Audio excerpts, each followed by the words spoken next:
Olá, vamos para mais um devocional. Hoje eu quero meditar com vocês no livro de 1 Coríntios, capítulos 5 e 6. O capítulo 5 tem como título A impureza da igreja de Coríntios, repreensões e exortações. Em resumo, o apóstolo Paulo escreve uma carta para a igreja de Coríntios, repreendendo a igreja pelo incidente que ocorreu de que uma pessoa em fornicação, abusou da mulher do pai. E esse fato chegou ao conhecimento de Paulo, e Paulo repreende a igreja, dizendo que a igreja nem sequer ficou triste por esse fato, quando na realidade Paulo diz: essa pessoa tem que ser retirada da igreja e entregue o seu corpo a Satanás para ver se no final dos tempos ele possa ter alguma salvação.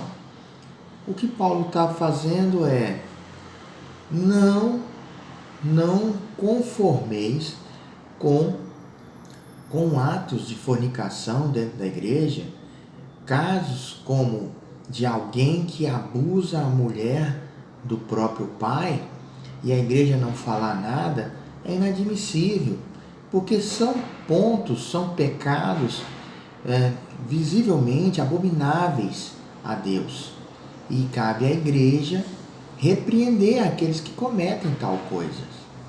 E, inclusive, na segunda orientação do apóstolo Paulo, essa pessoa ela precisa ser colocada de lado para que ela possa refletir, e se ela não se arrepender, ela tem que ser colocada de lado mesmo, porque o ato praticado é um ato absurdo, um ato que não se pode admitir,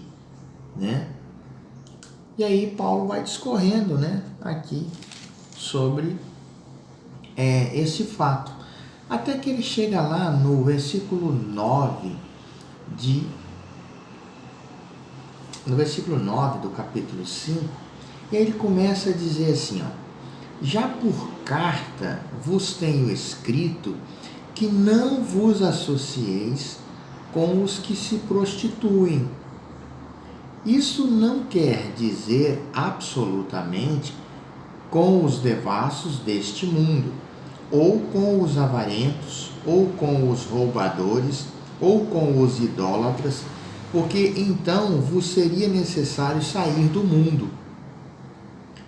Mas agora vos escrevi que não vos associeis com aquele que, dizendo-se irmão, for devasso, ou avarento, ou idólatra, ou maldizente, ou beberrão, ou roubador, com o tal nem ainda comais. Versículo 12. Porque tenho eu que julgar também os que estão de fora? Não julgais vós os que estão de dentro? Mas Deus julga os que estão de fora. Tirai, pois, entre vós esse iníquo, que está se referindo ao rapaz que abusou da mulher do pai. Bom, aí achei interessante aqui esse ponto, quando Paulo ele diz para a igreja não se associar com os que se prostituem. Primeiro conselho de grande importância, que serve para nós, que tememos a Deus, que cremos na palavra de Deus, na Bíblia, e um conselho que vai nos poupar de muitas dores de cabeça. Aí, seguindo no texto, o apóstolo fala assim: não é para que, entretanto, vos afastei de todo, né, dos idólatras, dos avarentos, dos beberrões, não, né? Porque senão você teria que sair do mundo, né? Paulo fala: se eu disser para você se afastar de todas as pessoas avarentas, beberrões, idólatras, aí você teria que sair do mundo, né? Porque as pessoas, cada um tem uma questão, tem uma opinião, né? Alguns têm processa a fé diferente da sua, você tem que respeitar isso. A questão aqui é: não vos associeis com aqueles que se prostituem. E uma observação que o apóstolo Paulo faz que me chama a atenção, é até difícil de aceitar, mas está escrito aqui, quem quiser que confira, capítulo 5, versículo 11 de 1 Coríntios. Mas agora vos escrevi que não vos associeis com aquele que, dizendo-se irmão, for devasso, avarento, idólatra, maldizente, beberrão ou roubador, com o tal nem ainda comais. Então, o que Paulo explica aqui? Interpretação de texto, gente, não estou criando nada, é o que ele está dizendo aqui. Se tem alguém na igreja dizendo ser irmão, dizendo ser seu irmão, Pai do Senhor, meu irmão, tudo bem, e ele vive nos vícios, né, na bebedeira, se ele está na igreja com você e tem outros ídolos, ele não entendeu ainda, né, o que é servir ao Senhor, né? Se ele está na igreja, seguir seu irmão, a paz do Senhor, tudo certinho, e é um maldizente de mão cheia, é um avarento. O avarento tem tanto aquele que é miserável com dinheiro, como aquele que é mão aberta com todo mundo, mas consigo, com a família, é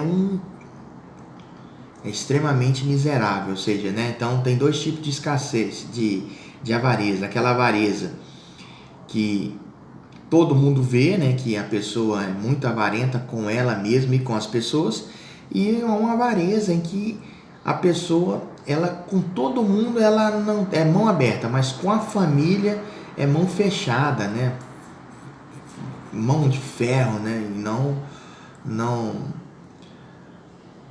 não valoriza a família, não se valoriza até mesmo. Então esses avarentos que às vezes estão dentro da igreja e só vive reclamando, não tem dinheiro para nada. Olha o que a palavra fala: beberrões, roubador. O cara aperta a tua mão, a paz do Senhor, mas é ladrão, não paga, a compra não paga, sai devendo todo mundo, comete estelionato e está na igreja. A paz do Senhor, meu irmão, tudo bem? Se diz seu irmão. Se você sabe que ele é um ladrão, entendeu? Com essas pessoas, segundo o apóstolo Paulo, nós não devemos nem sequer comer com elas. Por quê? Porque elas estão na igreja, na verdade são lobos dentro da igreja. Elas estão na igreja se passando por cristão, mas não tem nada de cristão. Não querem se transformar, não querem ser disciplinados, eles não querem ser ensinados, eles só estão ali mesmo com aquela aparência de irmão, mas não querem não querem renunciar ao pecado. Então, inclusive há pessoas dentro da igreja, está na igreja, a paz do Senhor, e vive no mundo da prostituição. Ora, como se pode aceitar um negócio desse? Então, se a pessoa se passa por irmão e não renunciou aos pecados, prostituição, bebedeira, avareza, maledicência, roubos, com essas pessoas nós não devemos nem mesmo comer.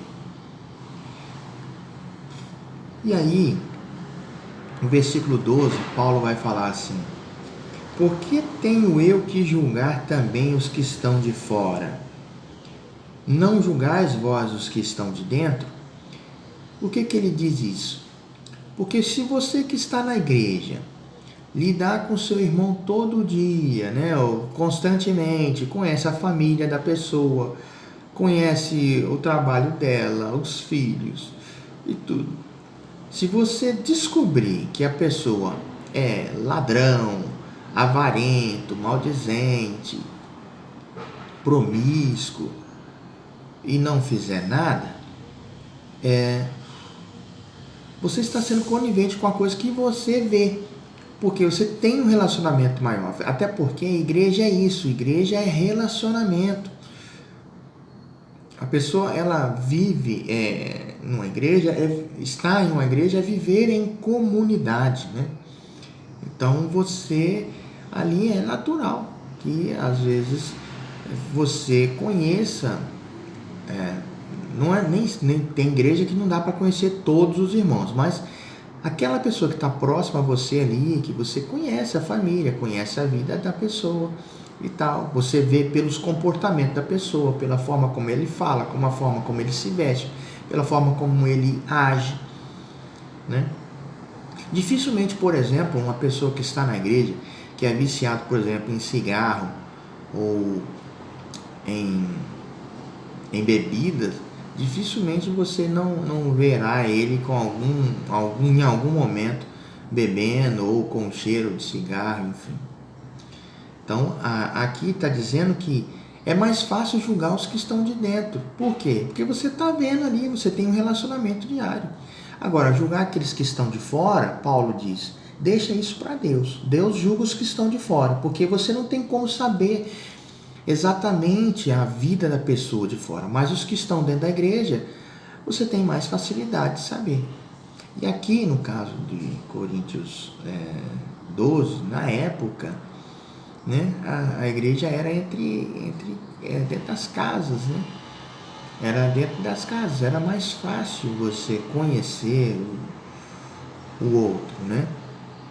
Eles se ajudavam, né? Então, no caso aqui do texto de Paulo, era mais fácil julgar porque eles naturalmente se conheciam um ao outro. Agora, o que estava acontecendo é que eles se conheciam e ficavam constrangidos de fazer julgamento um ao outro. Então, há uma certa vez eu fiz um devocional falando da diferença entre julgar e corrigir. Mas aqui, no caso de Paulo, ele está dizendo, a gente tem que julgar, porque se você conhece a pessoa, sabe quem é a pessoa, e não quer julgá-la, você está sendo um hipócrita, né? Porque você julga pelo que você conhece. Agora, os que estão de fora você não conhece, então como julgar quem você não conhece? Por isso aqui ele termina dizendo, os que estão de fora, quem julga é Deus. Ou seja, Deus julga os que estão de fora. Porque Deus conhece tudo e todos. Aí você pega e me diz, nossa, mas que texto pesado. Eu também acho um texto pesado. Eu fiquei refletindo sobre esses versículos aqui, pensando, gente, mas tem gente na igreja que está querendo se livrar, por exemplo, do vício. Eu conheço pessoas que por muito tempo esteve frequentando a igreja e era viciado no cigarro, né? Veio de um mundo, fumava há 20 anos, aceitou Jesus e ainda não conseguia se livrar do cigarro. Mas era notório, a pessoa procurava pedir ajuda, né? Enfim, com toda a humildade. E depois eu vi essa pessoa se livrando do cigarro, que inclusive era uma pessoa gordona, ficou magra, ele perdeu peso, foi fazendo exercício, e ele conseguiu se livrar do vício do cigarro, fez tratamento, né? E a igreja junta, apoiando esse irmão, e ele abandonou o cigarro, né, para a honra e glória do Senhor Jesus. E ele ali, cigarro, bebida. Então ele chegou estava sendo discipulado e ficou. Ele bebia, ele fumava, mas ele sabia que tinha que parar. E a igreja chegou junto e ajudou esse irmão. Então, assim, a gente não pode ser tão radical, né? Muitas vezes é preciso pedir a Deus sabedoria em como agir em determinadas situações. Mas aqui, pelo que diz a palavra, segundo o apóstolo Paulo, há determinadas situações que é preciso ser rígido, rigoroso, né?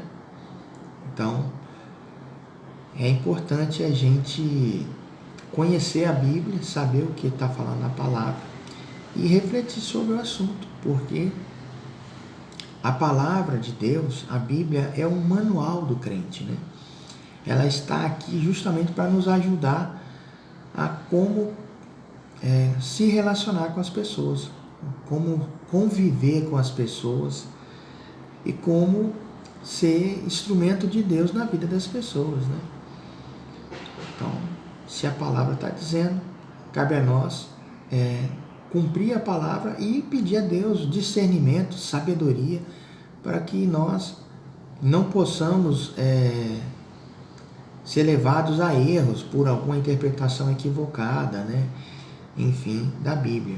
Mas que possamos sempre pedir a Deus sabedoria para que Ele nos ensine como nos portar, né? Com determinadas pessoas, com determinadas situações. Bom, eu disse que eu iria meditar no capítulo 5 e o capítulo 6 de 1 Coríntios. Mas, como o vídeo ficou bem extenso, eu vou me limitar a essa análise, né, essa reflexão do capítulo 5 de 1 Coríntios. O apóstolo Paulo, apesar de duro na sua carta, ele visa trazer para a igreja de Coríntios, né, o ensino para que ela possa crescer em graça, em conhecimento, sabedoria e santidade. Quando nós lemos esse capítulo aqui, esses capítulos, é isso que eu aprendo, né? E paro para refletir o quão importante é viver uma vida aos pés do Senhor, né? Bom, esse é o meu devocional de hoje.